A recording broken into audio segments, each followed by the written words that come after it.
I think after like half of Hollywood passed, they were like, you know what? It was like, I got sent the script before I had the offer, and I read it, and I was like, oh, I really want to do this one. And so I called the agents and I said, well, what's the status of the Waterfront? And they said, well, there's an offer out to Russell Crowe. And I went, oh. And then I called back a couple of weeks later and I said, Tay, man, what about the Waterfront? And they said, there's an offer out to Josh Brolin. And I was like, oh my God, and then I called back a couple of weeks later, and I think it was Timothy Olyphant. I don't, but at a certain point, they got to me. I think after like half of Hollywood passed, they were like, you know what?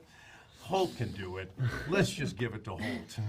And I felt like I wanted to write a thank you letter to Russell and Josh and Timothy and everybody who had passed in front of me, because that's how careers are built in this town.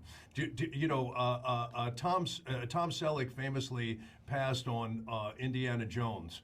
And I think even Al Pacino, somebody told me recently, which sounds very... Can't even imagine it's that. Unbelievable. But, and then Al Pacino, I think it was on Inside the Actor Studio or something, he said, yeah, I felt like giving Harrison Ford a career.